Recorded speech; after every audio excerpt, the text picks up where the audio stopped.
GMS 선교사 열전. 아침의 나라 조선이여, 고무신 걸음 강을 건너 눈물의 사랑. 100개국에서 2600여 명의 GMS 선교사는 세계 선교의 선두주자로 달려가고 있습니다.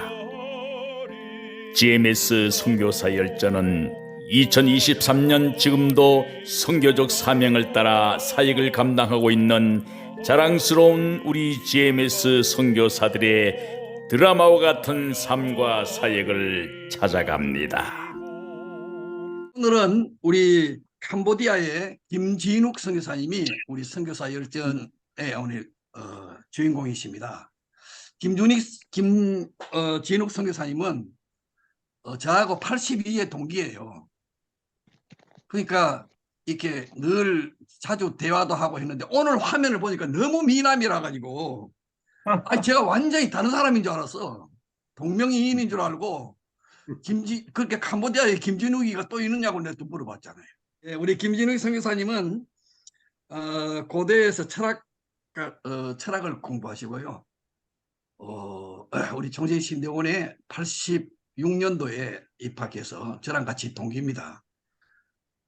아무튼 GMS 맥도 대표를 하셨고 GMS 캄보디아 초대 지부장을 하시고 지금도 계속 연구하고 아주 소신 있는 그런 사역, 남 따라서 이렇게 막 하는 것이 아니고 철학이 분명한 사역을 하고 그래서 옛날에 그 신평로 교회 그때 파송 선교사였죠. 신평로 교회. 그렇죠. 1호 선교사였죠. 제가 신평로 교회까지 갔잖아요. 네, 부산에 우리 사이는 그런 사이입니다. 아무튼 오늘 우리 김진욱 선교사님 선교사 열전을 시작하겠습니다. 우리 멕시코의 양주림 선교사님 우리 기도해 주시겠습니다. 기도하시겠습니다. 사랑 많으신 하나님께서 GMS에 많은 선교사를 보내주시고 또 이번에는 시간이 되어 우리 김진욱 선교사님께서 귀한 사역을 아버지 말씀하실 때에 성령의 권능의 능력이 임하게 하여 주시옵소서. 하나님 말씀하실 그때에 캄보디아의 영혼들이 주님께로 돌아왔던 그 많은 열전들을 하나님 소개받을 때마다 우리의 심령도 뜨거워지게 하시고 우리의 선교지에서도 그러한 부흥의 역사와 은혜의 시간들이 충만하였는지를 다시 한번 깨달을 수 있도록 도와주시기를 원합니다. 주님께서 이루어갔던 그 많은 일들을 우리에게 들려주게 하셨사오니 하나님 이 일을 감당하기 위해서 수고하신 많은 아버지 하나님 준비한 말씀들을 하나님 충분히 나눌 수 있도록 역사하여 주옵시고 또 그 모든 귀한 사역들이 주님 나라의 능력 있는 귀한 제자들이 되는 일들로 세움받게 도와주시기를 간절히 원합니다. 우리가 선교사들로서 부끄럽지 않게 하여 주옵시고 주어진 맡은 바 모든 사명을 최선을 다해서 열심히 살아가기에 부족함 없도록 성령님 인자하여 주시옵소서.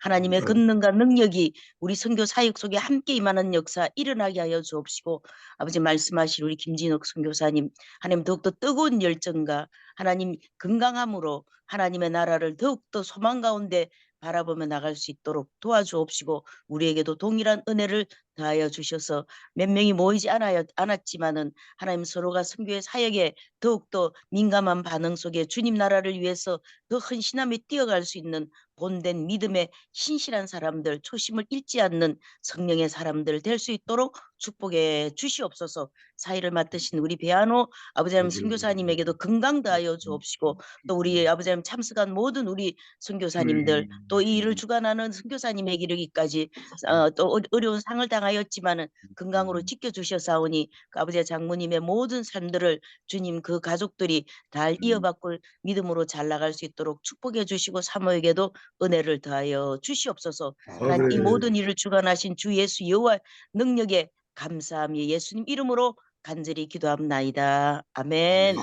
함께 은혜를 나눌 수 있는 기회를 주신 여러분께 감사를 드립니다. 저는 어렸을 때부터 그 고신교회를 다니면서 손양원 주기철 목사님의 그 순교적 신앙 그 영향을 참 많이 받았습니다. 그래서 목사다 선교사다 하면 순교적인 삶을 사는 거다. 그게 저한테 머릿속에 박혀서 자랐습니다.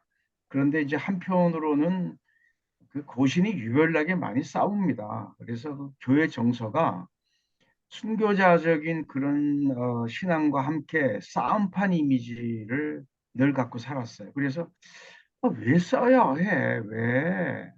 그런 생각을 참 많이 했는데 대학 졸업하고 이제 대기업 생활을 잠깐 하던 시절이 있었는데 그때 주께서 직접 너는 무엇을 위해 사느냐? 내가 죽은 심령을 구해야 되지 않겠느냐? 이렇게 거부할 수 없는 부르심이 있었습니다. 그래서 뭐 원래 대기업 생활 잠깐 하려고 했지만 이렇게 구체적으로 제가 가야 될 길이 딱 정해지고 나니까 참그 도살장에 끌려가는 어린 양 같았으면 차라리 좋았을 텐데 그 고신교회의 싸움판, 진흙탕 싸움의 싸움꾼으로 끌려가는 그런 느낌 있죠. 그 느낌 때문에 굉장히 괴로웠습니다. 그래서 이제 내가 어떻게 하면 평신도 입장에서 신앙생활을 잘할 수 있는 어떤 목자를 만나야 될 건가? 그 고민이 이제 저의 해답이었어요. 그래서 하나님이 기뻐하시는 목자가 어떤 모습인지 때문에 신학교 가기가 굉장히 두려웠습니다. 그래서 3년 동안을 막 헤맸습니다. 3년 동안을 기도원도 다니고 또 옛날에 훈련받던 그 CCC 나사렛 가서도 훈련받고 하면서 정말 두려웠습니다. 정말 두려웠는데 그 신학교를 가고 나서도 우리 배한우 선교사님 뭐 잘 아시겠지만 이렇게 밤에 이렇게 그 강단에서나 철학기도 하면서 자지 않으면 못 잘 정도로 그 부담을 많이 갖고 살았습니다.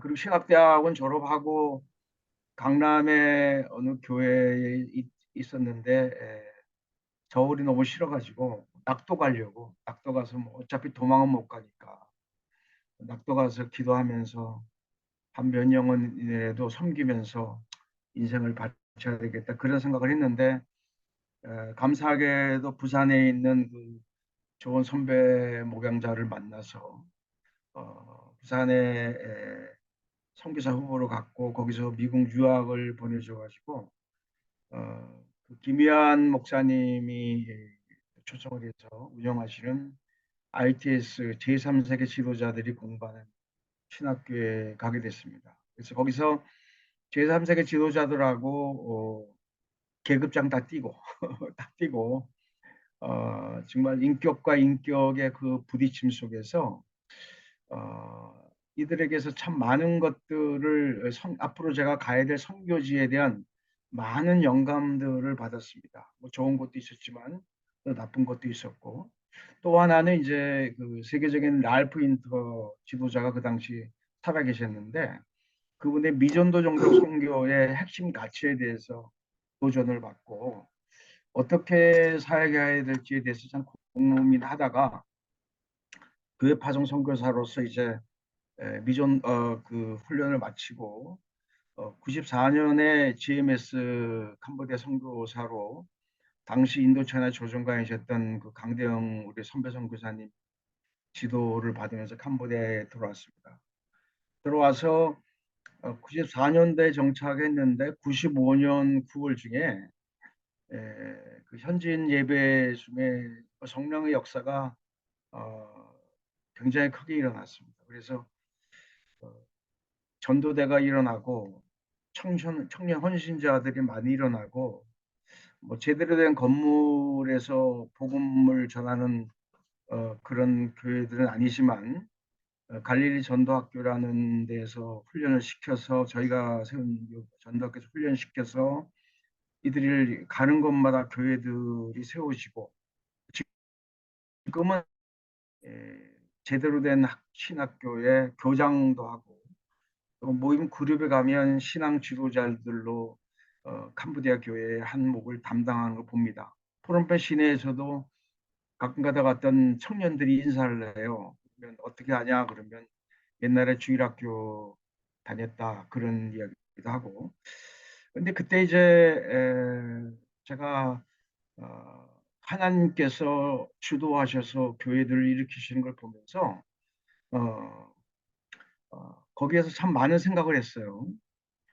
영적인 지도자가 제대로 나오면 이 나라가 축복의 길로 가는데, 이렇게 상위 군인들이 먹을 것 찾아서 덤비고 어린아이들이 떼거지처럼 몰려다니고 또 조금만 뭐 의료 혜택이나 있으면 수많은 사람들이 몰려들고, 그 가운데에서 영적 지도자가 나오지 않는다면 어, 아마 수십 년 후에 이 나라 모습이 소망이 없을 것이다, 그런 고민을 하면서 미전도 동족 선교의 핵심인 영적 지도자를 키우는 것을 목표로 삼았습니다.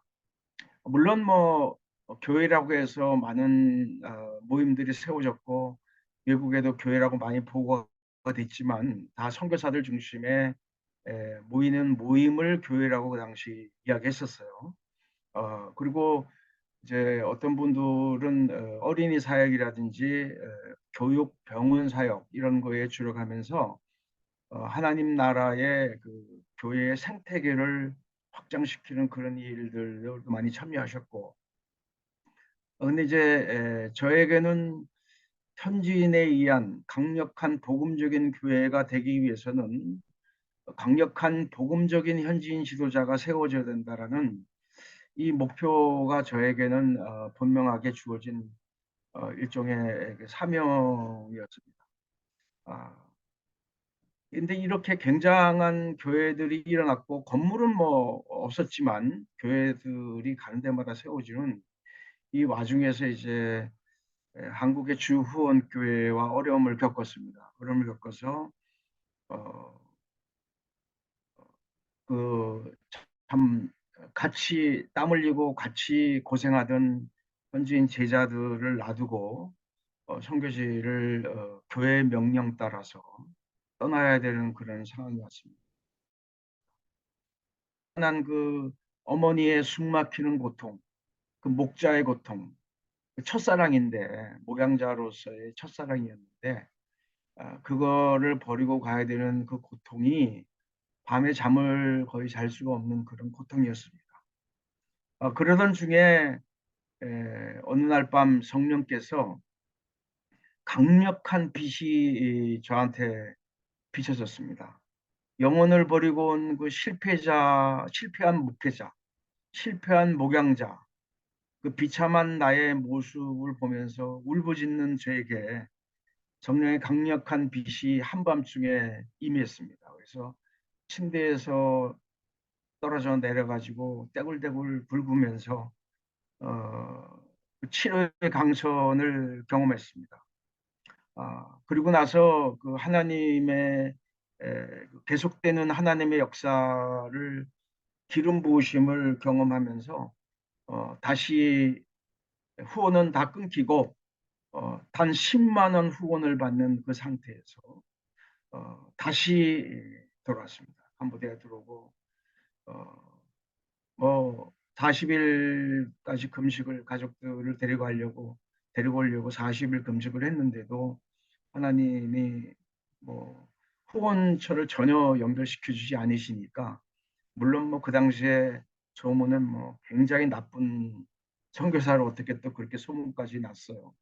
내용을 들어보면 전혀 모르는 내용이 그렇게 소문이 나고, 그 상태에서 이제 다시 그 영혼들 때문에 견딜 수 없어서, 물론 LA에서 좋은 교회 담임 자리도 나고 어떤 교회는 2년 동안을 기다려주고 했는데, 제가 부름받은 길이 하나님의 영혼들을 맡긴 그곳이지 내가 그 영혼들을 버리고 그렇게 갈 수 없는 참으로 그 괴로운 시기였습니다. 2년 후에 그 교회에 연락을 해서 죄송합니다, 제가 견딜 수가 없습니다.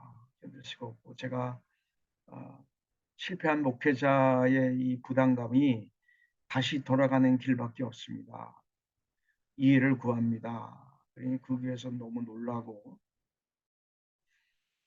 캄보디아를 돌아왔습니다. 물론 파송교와의 관계가 험하겠기 때문에 달라는 건 다 줬는데도 그렇게 오해가 계속되더라고요. 오해가 계속되고 그래서 제가 캄보디아에 들어왔다는 것도 어, 알리지 않은 채 다시 일체 후원금 없이 까마귀에만 의지하면서 다시 들어왔습니다. 다시 돌아와서 물론 뭐 돈도 없었지만 어, 현지인 제자 집에 살면서 천장이 뚫려가지고 구멍이 크게 난 그런 방에였는데 무기에는 빗물이 쏟겨가지고 갔다가 빗물을 담아내면서 밤을 새고 건기에는 거기에서 쥐똥과 쥐오줌을 맞으면서 잠을 설치고 기도하다가 물론 40일 금식 기도가 끝난 지 얼마 안 됐기 때문에 늘 무릎 꿇고 기도하면서 살았는데 이제 뭐 먹다가 쓰러져 자면 찍찍찍 소리 나는 걸 듣고 일어나서 보면 상제들이 와서 제 먹던 거를 와서 먹고 있는 모습을 보고 제가 이제 완전히 바닥으로 사는 거죠. 현지인들이 볼 때는 자기들과 별반 다름이 없는 완전히 가난한 그런 한 외국인. 한때는 자기들의 선교사로서 어, 필요한 것들을 공급해 주는 그런 선교사였었는데 지금은 뭐 정말 밥 새끼도 제대로 잘 못 먹는 그런 선교사의 모습으로 흩어진 제자들 때문에 울면서 사는 그런 선교사가 된 거죠. 근데 참 그 당시에 제가 느낀 게 내가 선교사로서 이곳에 와 있었지만 정말 현지인들을 몰랐구나. 현지인들을 몰라. 내가 갑의 위치에서 있었기 때문에 그리고 이들이 혜택을 보려고 빨대를 꽂고 이렇게 살아가는 그런 돈 있는 선교사의 입장이었기 때문에 이들의 진면목을 볼 수가 없었어요. 그런데 정말 가난하고 후원도 없는 그런 비참한 모습을 보면서 그들의 진짜 모습이 이제 보이더라고요. 예수님을 왕으로 하려던 그 무리들이 바로 주님을 침뱉음하고 채찍질하고 그렇게 했잖아요. 그런 모습들이 참 많이 떠오르는 시간들이었습니다. 뭐 이렇게 저렇게 돈 몇 푼 있으면 뜯어가려고 하고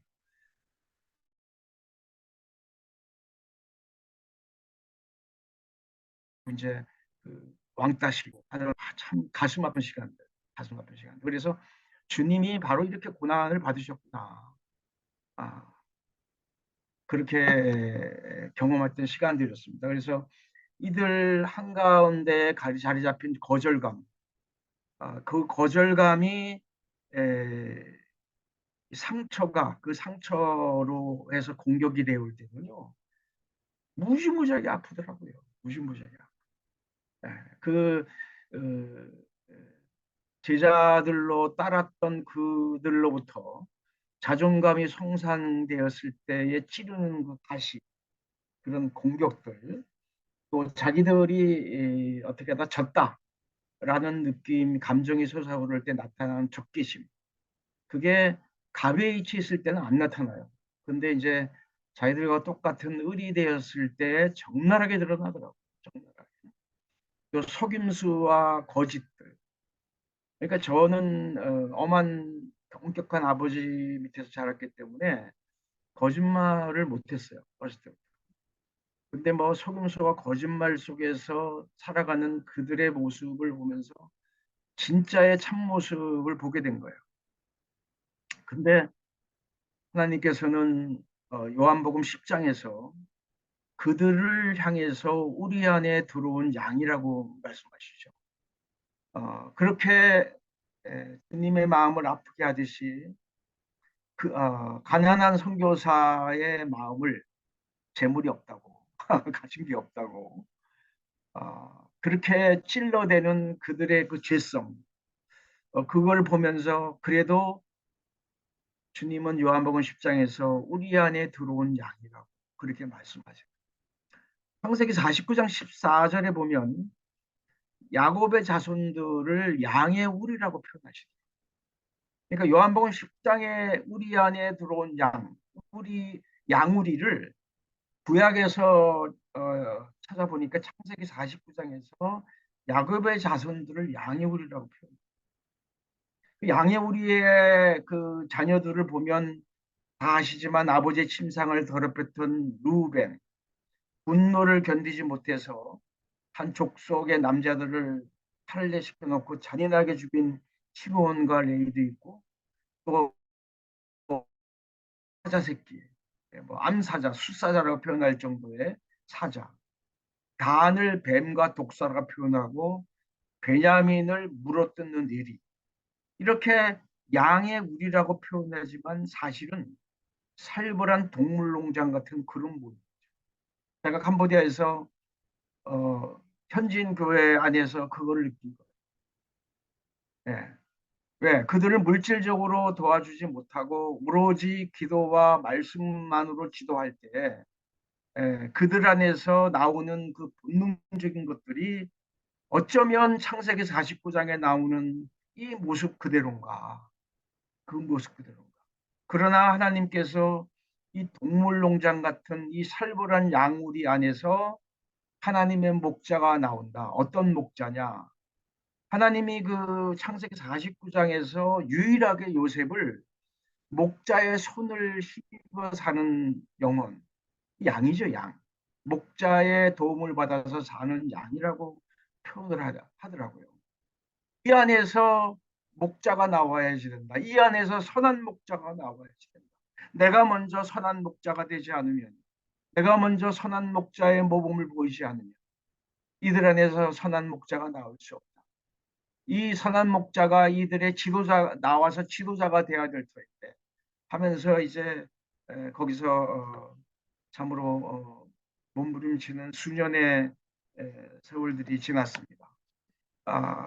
물론 참으로 때때로 환경을 열어주지 않아서 우리 딸들이 그 당시에 또 큰애가 심장 질환 때문에 죽느냐 사느냐라는 그런 고통이 있었고, 또 파송교회와의 관계 속에서 후원을 한 후원은 어쩌면 그렇게 잔인하게 끊어졌는지, 그렇게 잔인하게 끊어지고 그 다음에 교회 파송교회와의 사이에서 그렇게 되니까 한마디도 변명할 수 없는 완전히 나쁜 선교사의 이미지를 뒤집어 쓰고, 또 현지인들 속에서 가난한 선교사이기 때문에 받아야 될 그런 멸시, 천대, 침뱉음, 그들의 상처로부터 고통, 그거를 받으면서 하나님이 내 안에 있는 죄성을 만지시고, 내 안에 있는 죄성, 얼마나 내가 더럽고 추악한 인간인지, 내가 얼마나 하나님의 은혜 없이는 살 수 없는 존재라는 것을 깨닫게 하시면서, 내가 먼저 그런 상황 속에서 양으로서의 하나님의 목자의 음성을 들지 않으면 이들 안에서 나올 수 없다는 것. 그리고 요셉이 형들로부터 철없는 행동을 해서 형들로부터 버림받아서 그 종의 살이를 하면서도 하나님을 그 아버지로부터 야곱의 하나님이 자기 하나님이 되어서 그 모범된 신앙생활을 했고 하나님을 추구했고 그런 유혹에 넘어가지 않고 살았던 그 요셉의 모습, 그 감옥 안에서도 하나님만을 인정하며 살았던 모습, 그리고 그가 다시 한 나라의 지도자가 됐을 때도 변함없이 하나님만을 추구했던 그 요셉의 삶, 그가 축복이라고 결혼을 했지만 그 태양신을 섬기는 그 애굽의 제사장의 딸이잖아요. 가정적으로도 그런 아내 속에서, 불신자 가정 속에서 요셉이 하나님만을 추구했던 그 신앙, 바로 제가 추구해야 하고 가야 될 그 길이라는 것을 거기에서 깨달았어요. 깨달아서 아까 우리 이근태 선교사님이 얼굴 많이 좋아졌다고 하셨는데 참으로 그때에 저의 안에 있는 모든 죄성들이 이제 병으로 나타나는 거예요. 병으로 나타나면서 하나님께 무릎 꿇고 기도하면서 그 누구에게도 화살을 돌리지 않고, 오로지 하나님, 나는 주님의 은혜 없이는 살아갈 수 없습니다. 그러면서 한 가지 소망이 있다면 다윗과 같은 기도를 한 거예요. 장인 사울의 왕이 죽이려고 다윗에게 고통스럽게 했잖아요. 왜? 그 왕자를 안 뺏기려. 자기 사인데도. 아들인데도 압살람이 그 자리를 뺏기 위해서 배신했잖아요. 다윗이. 그런 과정에서도 얼마나 환경적으로 어려웠겠어요. 밤이슬을 맞아가면서 짐승우리를 소리를 들어가면서 잠을 자던 다윗에게 유일한 소망이 있다면 그에게 시편 27편 4절에 내가 여호와께 바라는 한 가지 일 그것을 구하노. 내 평생에 여호와의 집에 살면서 여호와의 아름다움을 바라고 그의 성전에서 하나님만을 사모하게 해달라고 했던 그 기도. 여호와의 계가 있는 그 천막 낡았죠. 그렇지만 그 안에 여호와의 영이 임재하시는 언약궤, 그 언약궤가 있었기에 그 하나님만을 그 성전에서 사모하게 해달라고 했던 다윗의 그 절박한 마음을 알게 됐어요. 그러면서 우리 주님이 십자가에서 처절하게 하나님으로부터까지 버림받았을 때 그 고통이 뭔지를 어, 눈물까지도 안 나오는 그런 경험을 하면서 하나님 그렇습니다. 제가 갈 길은 제 관의 뚜껑이 덮여서 주님을 완전히 볼 때까지 제가 가야 될 길은 단 하나입니다. 여호와의 집에 살면서 기도하게 하시고 여호와의 아름다움만을 바라보면서 하나님만을 사모하게 해주십시오. 하나님, 이것이 제가 이 땅에서, 이 캄보디아 땅에서 심겨줘야 될 믿음이 아니겠습니까? 이들은 이 캄보디아는 그 NGO로 해서 교회가 시작이 됐고 NGO로 인해서 교회 일꾼들이 많이 나왔어요. 그래서 지금 40대 후반이나 50대 초가 30년 전에 청년들이었죠. NGO에서 많이 일했던 청년들인데 이들의 교회가는 우리가 말하는 주님의 몸된 교회가 아니고 예수 믿는다 그러면 그냥 비정부 단체에서 좋은 일자리 주고 좋은 월급 주고 하는 그런 교회관을 갖고 있어요. 근데 거기에서 주님과 함께 고난받고 주님과 함께 가는 그 목자, 울면서 가는 목자의 그 길을 안 받아들여요. 안 받아들이는데 끝까지 고집하면서 그 길로 가면서 기도를 했는데 주변에 이제 그런 제자들이 하나하나 나와요. 하나하나. 굉장히 좋은 여건이 있는데도 안 떠나고 주님께 기도하며 사는 그런 일꾼들이 주변에서 하나하나 나오면서 자기들 스스로 그래요. 목자의 삶과 NGO의 직원의 삶은 다르다. 자기들이 이제는 자기들 입에서 표현을 합니다. 표현을 하고 가끔 가다가 기도 통화를 하면 뭐 했냐 그러면 하나님의 은혜에 너무 감사해서 울면서 기도하다가 전화 받아. 이제 그런 삶을 나누는 제자들이 한 명 한 명 나오기 시작해요. 그래서 요즘은 이제 기도 중에 이렇게 하나님께서 성령 인도함 따라 가면 어떤 제자는 그 빚더미에 있어요. 빚더미에. 뭐 헌금이 안 나오니까 여기저기 빌려서 제자들을 훈련시키고 가르치고 그러면서 이제 빚더미에 울면서 기도하는 거예요. 그러면 하나님이 제게 찾아가게 하시고 제게 또 어떤 분이 헌금한 거 있으면 그 헌금으로 그들의 빚을 갚아주고 또 쌀이었으면 그 쌀 사주고 이번에도 이제 한 제자가 긴급하게 연락이 왔어요. 두 번 쓰러졌다. 두 번 쓰러졌다. 근데 굉장히 건강한 제자인데 전화를 하니까 말을 잘 모르고 스트레스가 굉장히 많구나 싶어서 찾아갔는데 아니게 아니라 지금은 캄보디아가 공장들이 자꾸 문을 닫아가요. 유럽이 중국에 줄 선 캄보디아에 일거리를 안 줍니다. 그래서 공장이 자꾸 문을 닫아가니까 공무원들 대상으로 신발 가게 하던 이 목회자인데 공장들이 문을 닫으니까 신발이 안 팔리는 거예요. 그러니까 이제 월세도 못 내는 거예요. 집에 그 가게 월세도 못 내고.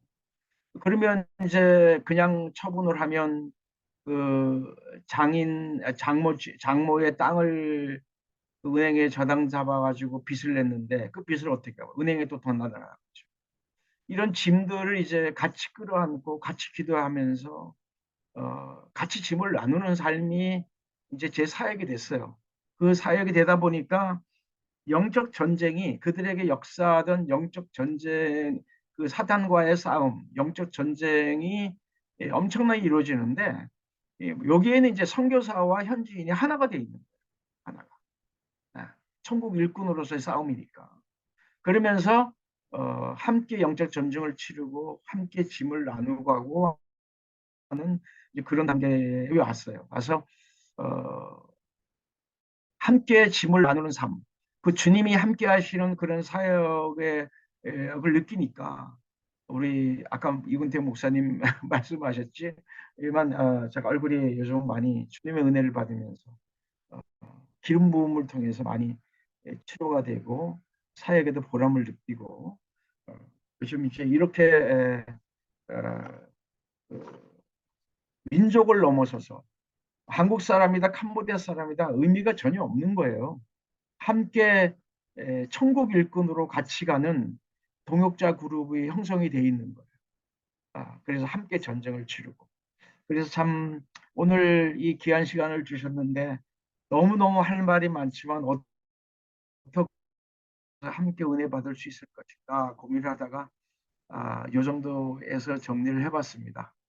감사합니다. 감사합니다. 감사합니다. 너무 귀한 간증이고 귀한 말씀입니다. 오늘 이 말씀 들으라고 성령께서 나를 이 자리에 들어올 수 있게끔 해주셨다고 생각하니까 정말 귀하신 분입니다, 선교사님.